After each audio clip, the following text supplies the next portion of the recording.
Girl, I know one thing for sure and two for certain. Baby, when I tell y'all, people are out here playing Madlock with Jesse Smollett and R. Kelly cases. Baby. Girl, these people, I'm talking about like for real. Jesse Smollett think he got problems with black people. Baby, these white people are Madlocking him. These people are hitting the streets of Chicago, making whole videos, doing private investigations. I'm talking about, really? But I don't ran across a video where somebody done drew out a map and this same person done walked the streets of Chicago and done did a whole reenactment of what he think had happened with Jesse Smollett. I can't take it, y'all. It's just too much. And this R. Kelly stuff. Girl, how many people have he peed on? Like, nobody uses the bathroom dealing with R. Kelly. Nobody can go and sit on the toilet. They just pee on each other, pee on the floor, and pee in each other's mouths, and pee on the couches. They just pee everywhere. I'm just not understanding all of this, y'all. Like, for real. Jesse Smollett spoke out. He did an interview with Robin Rogers from Good Morning America. And he tells us about what had happened. So, what we gonna do, we gonna get into it. It ain't really much to get into it, but he denying a whole lot of stuff that he said that took place. Jesse Smollett says that he never said anything about a mega hat. So we gonna have to throw the mega hat out. They shouted out racial slurs to him and homophobic slurs, but they didn't have on MAGA hats. And another thing that I want to get into, well, what I'm trying to understand is they about the not the bleach. Okay, they saying that a reporter found the hot sauce bottle that was potentially evidence that was filled with bleach. My thing is, girl, who done sat up in their house in the comfort of their home and poured hot sauce out of a bottle and filled it with bleach and said, I'm going to attack Jesse Smollett? Who took a rope and where did they get this rope from? What kind of rope was it? Have the police found fingerprints on the rope? I mean, this interview that he did with Robin only led, in my opinion, to more and more questions. Because, like, have they found fingerprints on the rope or the hot sauce bottle? And Jesse explains to us in this interview why he didn't give his phone to police, but he allowed them the records. The records are on paper. You can print that out. The phone company can print that out. But see, my thing is with that, that was a very important piece of this case. And had he did that, gave his phone to police, this case could have been solved within 48 hours. Because see, what happens with a physical phone is your phone, all the data in your phone can be tracked from the surrounding towers where the alleged attack took place. his phone would have pinged off those towers, so the police techs would have been able to detect exactly where he was during this attack. And if I didn't know better, and because I do know better, I'm just going to say it. Him and his management team figured that part out. That's why he didn't want to hand over the phone. But he allowed them to have his phone records. He released his phone records, and he had to sign off on that too with his phone company. So they knew. And I'm not understanding his logic in this. He's acting as if his life was in jeopardy. His life was threatened. He was attacked by racist people, homophobic people that literally tried to almost kill him. Because this is what he's giving us, y'all. You know what I'm saying?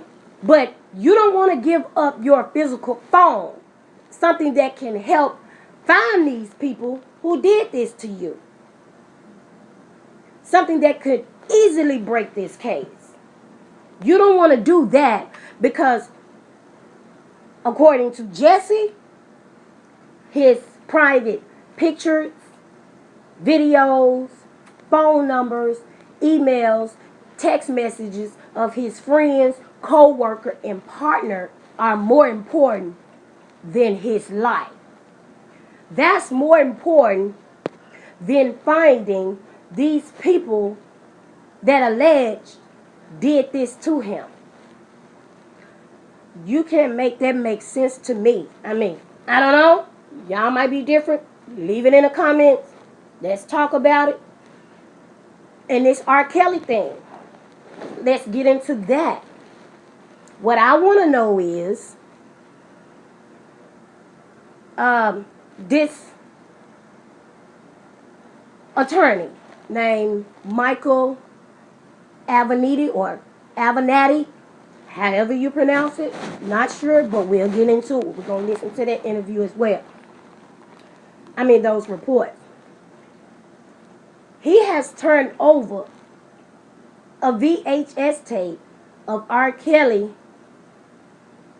with an alleged underage girl. Again, here we go with the VHS tapes. And this girl here supposed to have been 14 years old at the time too.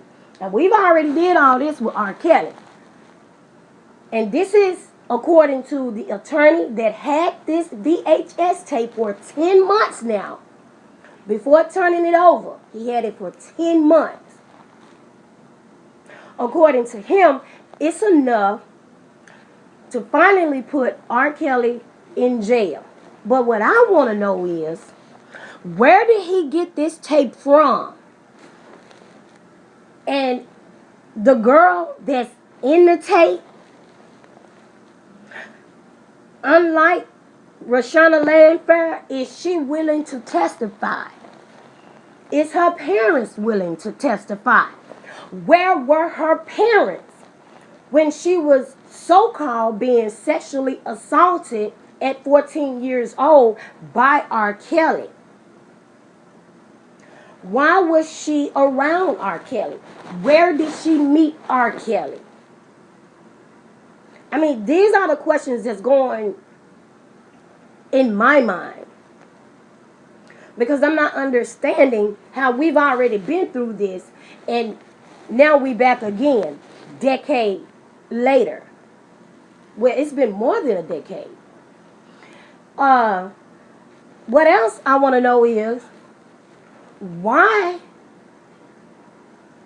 did he keep this valuable evidence that can land R. Kelly in jail so long? Because if he had it for 10 months and Joycelyn Savage's parents brought this whole R. Kelly thing back up, and why wasn't it brought out then? This was 10 months ago. This was around this time last year. Why did he keep it so long? You know what I'm saying? I'm just not understanding this. Like, oh my God. And then the things that they saying that was going on in this VHS tape. We're going to get into it. I'm just going to give my reaction as we go because I didn't get a chance to watch both of these videos all the way through. So now I got time and now I'm going to watch them all the way through. So I don't know, y'all. I just don't know. All this stuff just leads to more and more and more and more and more and more questions.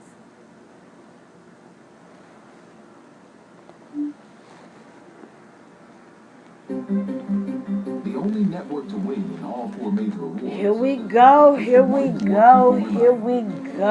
America's most reliable Jussie network on the Smollett iPhone. Get iPhone 10 interview buy the latest iPhone. with Robin Interview Rogers. Jussie Smollett, and so many questions out there about what happened. You know, it's been 2 weeks. It's been 2 weeks, and there are very few leads, leading many to have questions about that night.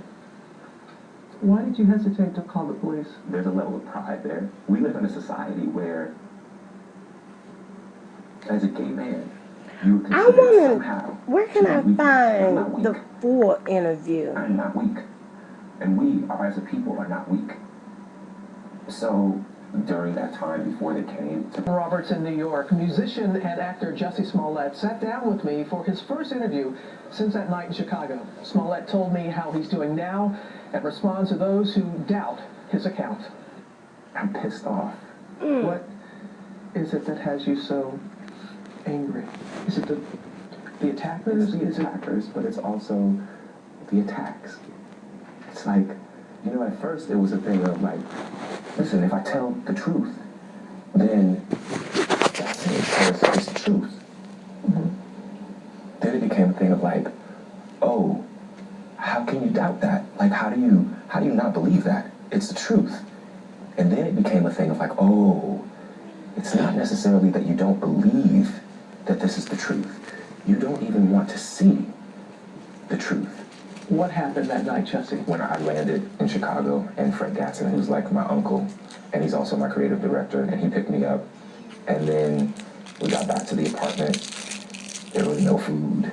And so I went out to Walgreens thinking that they were 24 hours and to have a smoke. Walgreens was closed. So I called him up and I said, hey, I'm going to run to Subway, which was across the street, and I'm going to get a salad. Do you want anything? I went to the Subway and got the order. During that time, I texted my manager thinking that he was still in Australia because he was on an Australian tour with one of his other clients. And I said, yo, call me when you can. He called me immediately. And while he was on the phone, I heard, as I was crossing the intersection, I heard Empire. I don't answer to Empire. My name ain't Empire. And I didn't answer. I kept walking, and then I heard Empire. So I turned around and I said, did you just say to me? And I see the attacker masked. And he said, this MAGA country punches me right in the face. So I punched his ass back. And then we started tussling. You know, it was very icy. Okay, wait a minute. Let me stop right We there. ended up tussling by the stairs. This part right here, I got a problem with. He said it was 2 people. But when he heard Empire for the second time, he turned around and he saw the attacker. He didn't say attackers. He said the attacker. Then he goes on to say, by the time he lands on the ground, he saw the other attacker. So you mean to tell me you only saw one person when you turned around, you didn't see 2? I mean, it's like he rehearsed this because he's in full actor mode. He rehearsed this, but he really didn't think it through. before this interview. Jesse, I just don't know. I want to believe him, but it just don't make sense to me, y'all. And I'm not the type of person to victim shame nobody, whatever the case may be. I really want to believe him, but it's so hard for me to believe this because it just don't add up. Fighting. There was a second person involved who was kicking me in my back, and then it just stopped. It just stopped. And they ran off. They ran And off. I saw where they ran. I saw And where the they phone was in ran. my pocket, but it had fallen out, and it was sitting there, and my manager was still on the phone. So I picked up the phone, and I said, Brandon, and he's like, what's going on? And I said, I was just jumped. And Now, this is the part of the story that gets me. His manager was still on the phone during this entire attack, right? You can hear what's going on. Because later on, he goes on to say, when he's explaining the rope incident, there's a fucking rope on my neck. This is what Jesse said, that he screamed out, that he yelled out. It's a fucking rope on my neck. So you mean to tell me his phone was in his pocket, because this is the part that he's on now. His phone fell out of his pocket, and his manager did not once think to call the police for him, because he knew exactly where he was going. You see, and that's another part that's confusing, because earlier last week they were saying he got attacked on his way from Subway, but he's detailing his story saying that he was on his way to Subway. I don't know, y'all. I just don't know. I want to believe you, baby boy, but you know, it just doesn't make sense to me, and I'm a very questionable person, y'all. None of this is really adding up. And I look down and I see that there's a rope around my neck, which I hadn't. You hadn't noticed it before? No, You didn't because see? it was so fast. You know what I'm saying? It was so fast. How long did this all... It felt like minutes, but it probably was like 30 seconds, honestly. I can't tell you honestly. That doesn't make sense to me either. You know what I'm saying? Y'all, when you are fighting, when you're in a fight with someone or some people, you're in full defense mode. You are protecting yourself. You're protecting your entire body. If somebody grab your feet, you're gonna be shoving and kicking back. If they grab your arm, you're gonna be shoving and punching. If somebody puts a rope around your neck during a fight, a natural reaction would be to grab that and try to get it off your neck or get it off your neck. This does not make sense. He said he kept that rope on his neck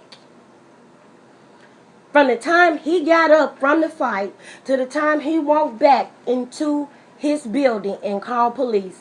And when he got in the safety of his home, he still kept that rope on until police came.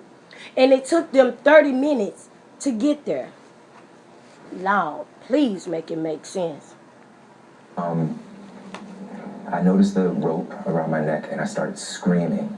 And I said, there's a rope around my neck. Did you get any kind of description of the attack? I gave a body description and I, because I saw this, right here or whatever, but I can't tell you what color their eyes were. I can't tell you. And I did not see anything except the second person I saw running away. And the first person, I saw his stature. I gave the description as best as I could. You have to understand also that it's Chicago in winter. People can wear ski masks and nobody's going to question that.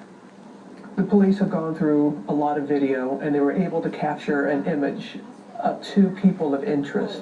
Have you seen that image? And do you believe that they could possibly be the attackers? I do. What is it about their size, or why do you feel that they could possibly be? Because I was there. For me, when that was released, I was like, okay, we're getting somewhere. I don't have any doubt in my mind that that's them. Never did. Why did you hesitate to want to call the police? You know, there's a level of pride there. We live in a society where, as a gay man, you were considered somehow to be weak. And I'm not weak. I'm not weak. And we are, as a people, are not weak. So, I mean, I can accept that there was pride there. There's also privacy. You know, at the end of the day, look what has happened. You know, look what has happened. So, I'm glad that Frank called the police. I'm glad that we reported it. During that time before they came, it took them about maybe half hour to come. And during that time, I was looking at myself, just like checking myself out. I saw the bruise on my neck, you know, like the little, the rope burn around my neck. And then I smelled bleach. I know the smell of bleach. And I saw on my sweatshirt, it had marks on it, like spots on it, when you have a bad bleach job. So then I was like, there's bleach on me too. So when the police came, I kept the clothes on. I kept the rope. So you had the rope on the entire I time? mean, it wasn't like wrapped around, but yeah, it was around because And that's another thing that I want to know, y'all. Since he kept the rope around his neck, I guess he's trying to paint a picture. He kept it like that for police, for evidence, right? So, my question is for Chicago Police Department. Did you all find any fingerprints on this rope? Or the hot sauce bottle? I don't know, y'all. I mean, what was the point in, you know what I'm saying, keeping a rope on your neck, Jesse? wanted them to see. I wanted them to see what this was. I told them what happened, everything. I also asked them to turn their body cams off because they were trying to stay in the hallway. And I was like, please just come in. Like, I don't want a big scene with my neighbors and with like the second round of police officers. I went down to where it happened and I walked them through exactly what happened. And I looked up and I saw that there was a camera directly on the light post that is in the intersection. So I'm like, there it is. A potential break in the case that would eventually fall apart days later. And then the detective told me that the camera inside of the casing was facing north. So they didn't have it. And that was disappointing. The vast majority of people have been supportive and loving and understanding.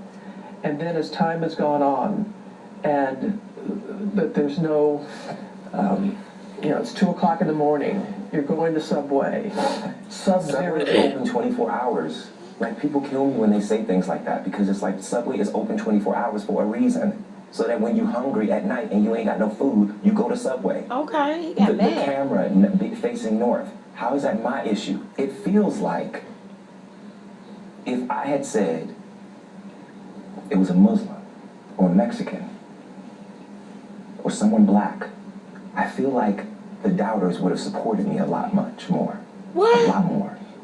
And that says a lot about the place that we are in our country right now. That didn't make sense. The fact that we have these fear mongrels, these people that are trying to separate us, and it's just not okay. It's just not okay. And for all of the people, the next time that you see someone report something, maybe well after the fact that it happened, and you say to them, well, why are you waiting until now? Just remember that mine was reported right away. Okay. And look what has happened. The phone. Here we go with the phone. When did you, because as you said, it was an accurate account of the timeline, valuable information. When did you make that information available to the police? We had to give the phone records which they didn't originally ask for my phone records. They asked for my phone. Boom! They For a wanted me to give reason. my phone to the tech. They for 3 to asked 4 for that hours. phone I'm for sorry. a reason, Jesse. Yes. Oh, girl, bless my grandbaby heart. They asked for that phone record for a reason, Jesse. So they can pinpoint exactly where you were during the time you walked out of your house and got into this alleged attack. Because the police techs knew that they could take your phone and ping your phone with any nearby tower. Jesse, you wasn't willing to do that because you and your management team figured that out. You all were willing to sign off on your phone records, but you weren't willing to give over that phone. Jesse. No, Jesse. Line, valuable information. When did you make that information available to the police? We had to give the phone records, which they didn't originally ask for my phone records. They asked for my phone. They wanted me to give my phone to the tech for 3 to 4 hours. I'm sorry, but I'm not gonna do that. Why? Why? Because I have private pictures and videos and numbers, my partner's number, my family's number, my castmates' number, my friends' numbers, my private emails, my private songs, my private voice memos. I don't know what that's going to be to hand over my phone for. And honestly, by then, inaccurate, false statements had already been put out there. Why do Earlier you this care week, about he submitted phone records from within an hour of the incident. But Chicago police said they were limited and heavily redacted, adding they need additional information to corroborate the investigative timeline. His attorneys tell us they are willing to cooperate. Smollett also says he has been troubled by inaccurate claims. What other ones had you heard that were inaccurate? That I had said that they were wearing MAGA hats. I never said that. I didn't need to add anything like that. They called me a. They called me a. There's no which way you cut it. I don't need some MAGA hat as the cherry on top of some racist sundae. I've heard that it was a date gone bad, which I so resent that narrative. I'm not gonna go out and get a tuna sandwich and a salad to meet somebody. See, That's ridiculous. right And here, it's offensive. Yes, there's right here, on this part right here, y'all, if you watch the video or if you have seen it, go back. Watch how his body language changes. In my opinion, I don't doubt that something happened. It just didn't happen the way he's telling us it happened. This was something personal. It had, and I've been saying this since day one, this had something to do with sex and drugs, or a whole lot to do with sex and drugs. Sex and drugs is written all over this story. His body language changes when he goes into this part of the story about Jack and Grindr and the dating websites and going out to get a sandwich to get up with somebody and meet somebody in between that time. Look in his eyes. Look at his body language. Everything changes. It's like during this very moment, he wants people to believe this part more than anything. Grindr. Yes, there's Jack. Yes, there's all of these things, which I have not been on in years. I can admit that I was on that back in the day. I was single.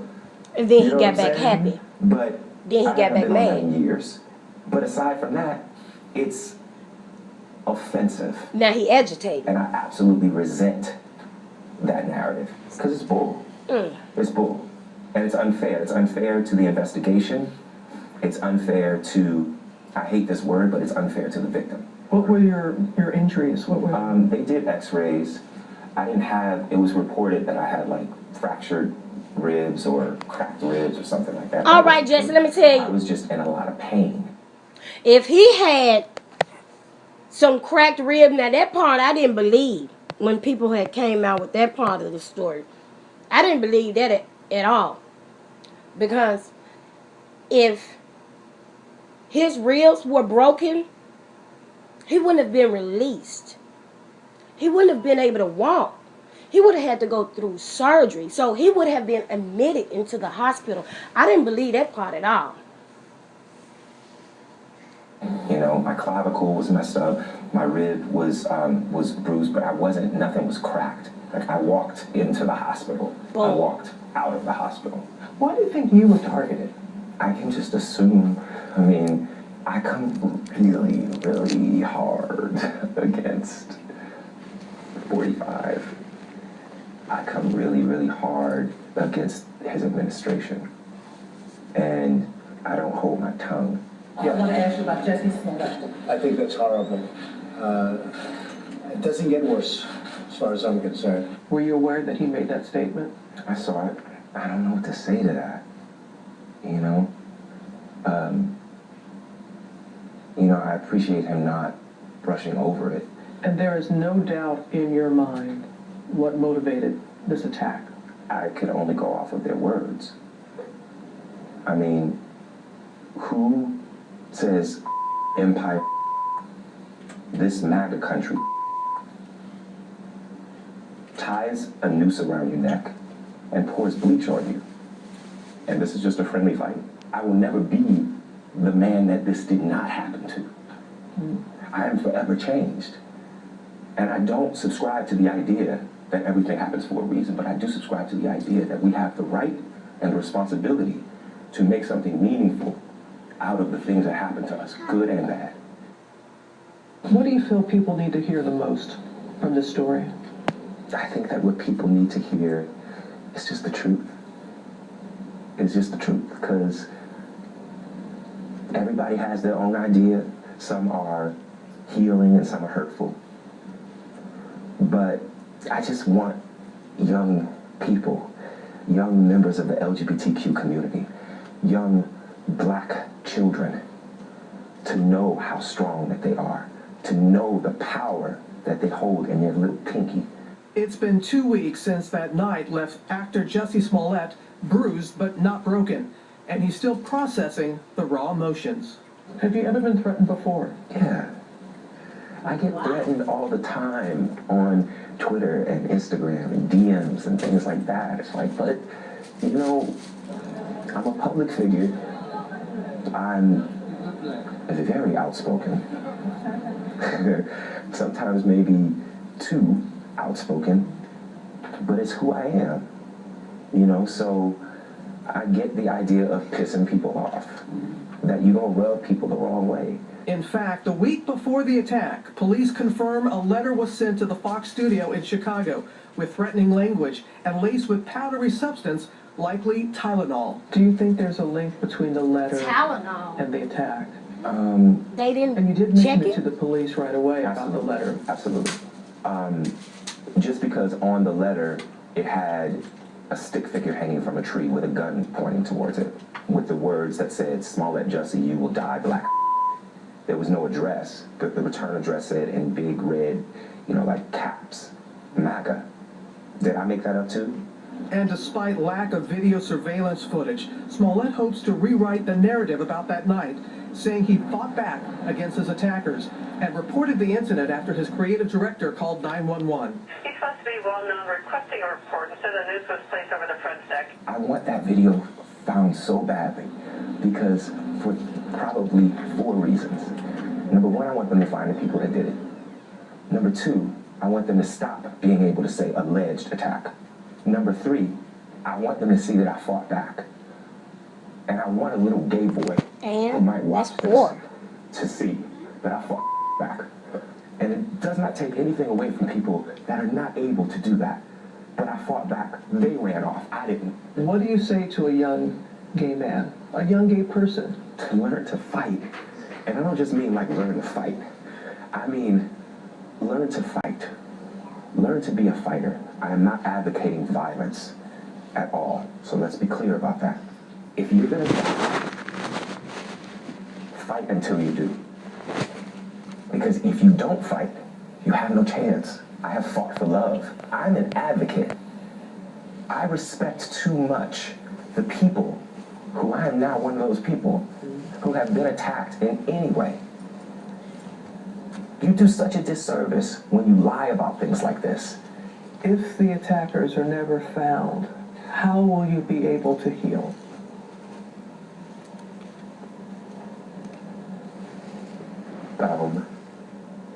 I don't know. Let's just hope that they are. You You weren't know what ready I'm for that saying? question. Like, let's not go there yet. Let's I was talking to a friend that said, Crying. I just want them to find them.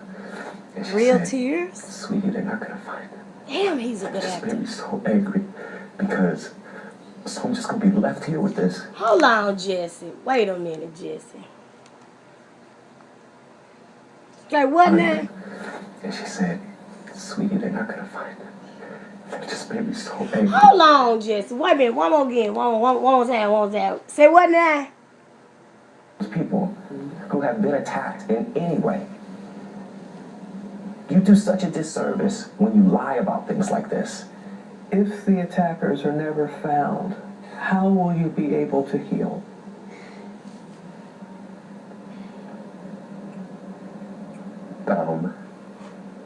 I don't know. Let's just hope that they are. You know what I'm saying? Like, let's not go there yet. I was talking to a friend that I said, I just want them to find them. And she said, Sweetie, they're not gonna find them. It just made me so angry because so I'm just gonna be left here with this. You know what I'm saying? Like, I'm just gonna be left here with like, so they get to go free and go about their life and possibly attack someone else, and I'm here left with the aftermath of this bull. That's not cool to me. That's not okay.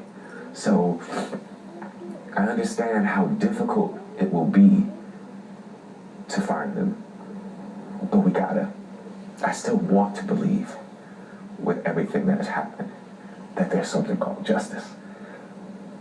Because if I stop believing that,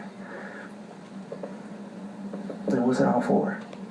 Okay, y'all. Let's get into CNN's report on R. Kelly and the new tape handed over to authorities. Let's see what they got to tell us about this VHS tape.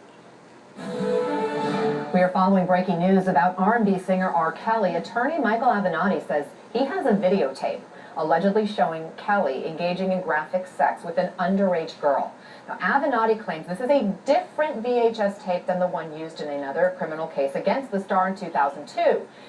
And this newly surfaced tape has been handed over to prosecutors in Kelly's hometown of Chicago. This is in addition to an investigation already underway following an explosive Lifetime documentary that featured multiple interviews with women who say they were sexually abused by Kelly, some when they were in their teens. CNN has viewed this tape in question, and CNN's Sarah Seidner is following this for us in Los Angeles. Also here with us is CNN legal analyst and criminal defense attorney Joey Jackson. Sarah, first, what do we know? How did Avenatti get this alleged tape? It's not something that I know, and it's not something that he is certainly revealing at this point in time. But I think what is important about this story is that this is, if everything that I have seen on this tape is accurate, and everything that I have heard on this tape is an accurate depiction, this could be potential evidence in a new case against R. Kelly. Now, we've spoken to sources on this story, and I have also viewed the tape, and I can tell you that the video is graphic, It is clear. It is in a well-lit room. There are 2 scenes to this tape. One is in what appears to be a living room, which is very bright and well lit, and the other is in a bedroom, which is darker, but still you can certainly see the features of both of the people who are on the tape. During the tape, and it is impossible to know this girl's age, but I do want to mention that the details I'm about to share with you right now are disturbing. And so people should be forewarned before I go into just a few of the details of this 42-minute and 45-second tape. I will tell you this. You see at one point a naked man coming into the frame who appears to be R. Kelly. Our source has identified him as R. Kelly. He is seen performing multiple sex acts with a female that is on this tape. Now, the person that is on this tape, the girl on this tape, she describes the age of her genitalia. What? She talks about her female genitalia. She describes it as being 14 years old, not once, but at least 6 different times. And he then confirms on the tape, in his own words, the age of her genitalia. We do not know how old this girl is. We have not been able to corroborate that. What we do know, though, are the details of what is on this tape. There is also another very disturbing point at which he asks this person who has described her genitalia as 14-year-old to urinate. She does so after questioning him. Again? And then he does the same to her. He urinates on her. Oh my God. Those details are important because this mirrors what happened back in 2002 in a videotape the prosecutors used to try and bring charges, and did bring charges against R. Kelly at the time. But in the 2008 trial, he was acquitted of those charges, which were 14 charges of child pornography. I don't know, y'all. This is disgusting. This is so freaking nasty. Like, why, R. Kelly? Why? Why would you do that? I'm just not understanding. Where are these people, parents? Like, where do he get these little girls from, y'all? Where? Used to try and bring charges, and did bring charges against R. Kelly at the time. But in the 2008 trial, he was acquitted of those charges, which were 14 charges of child pornography. Where we are right now is we have spoken to his attorney, who has said he is not aware of any new evidence. He is not aware of any of these new details. He has not been contacted, nor has his client been contacted by law enforcement at this time. We have also reached out to the Cook County State's Attorney's Office, and they have told us that they cannot confirm or deny the existence of anything in any kind of investigation at this point in time. So that's where we are left at this point. But we have viewed this tape. It is disturbing, no matter how you cut it. And it is very clear video that is quite different from the tape that was being sold back in the 90s and 2000s that was used in the very first trial. Anna? Fair, obviously very disturbing information that you're sharing with us. Please share with me in this conversation as I bring Joey Jackson into it. Where does this case go now? How would this proceed, assuming they've turned over this tape to law enforcement officials? So following up on Sarah's excellent report, let me say the following. Obviously, in the event that R. Kelly's guilty of any impropriety involving an underage person, he needs to be held accountable, and I'm sure that the Cooks County District Attorney's Office, in conjunction with the police department, will do just that. I would encourage, however, everyone to pause for a number of reasons, because you're going to be looking at, defense attorneys certainly will be honing in on that tape to talk about the authenticity of the tape. We are in a day and age of technology where things can be placed upon tapes that may look one way but are quite another. Right. I would mention, as Sarah mentioned, you look back at the 2002 issue, that's when the tape first surfaced, and then he was prosecuted and brought to court in 2008. A tape first surfaced there. A believe tape, this not is this separate. tape. This is a separate tape. A tape set, and I just want to draw the parallels. In that case, they thought they had him dead to rights. Different issue, different tape, different time. But of course, there was the argument made about who was on the tape. Was the person underage? Was it even R. Kelly? The reason I say that, Anna, is because I predict that the same arguments will be made here. Number one, I said authenticate this tape. Where did it come from? Where and when did the lawyer get it? Right. How did it surface? Was there a chain of custody? Who had it before that? Where did it originate Right. from? Then when you get through All all those that. questions, who was the woman on the tape? In the other case in 2002, they brought a number of other people in to authenticate who the individual was because that person did not testify. We don't know in this case moving forward whether or not they have this individual, whether she's indeed underage, whether others will testify, whether she will testify, but the same arguments will be made as to whether she's underage, who is she, and whether that's R. Kelly on the tape. If they could establish that, then you know what? He's in a world of hurt, a world of trouble, but I would caution before we get there that there were 21 counts initially. Sarah said 14, and she's right, because the prosecutors had to drop 7 of those. And so where we are now is we're in a place where we need to exercise caution, but if what's on that tape is as alleged and described, then it's going to be a very problematic future moving forward for Mr. Kelly. Wow, Kelly. Girl, I am patiently waiting to see who will be the person to bring R. Kelly down to the jail. Who's gonna prosecute R. Kelly, girl? I wanna know, y'all. Like, this whole thing is so freaking weird. Why did he have that tape so long? 10 months? Girl, that was almost this time. You know what? I'm done. I'm done with this. This is just my commentary on, yeah, I'm done. On the update of R. Kelly and Justice Smollett. I don't know, y'all.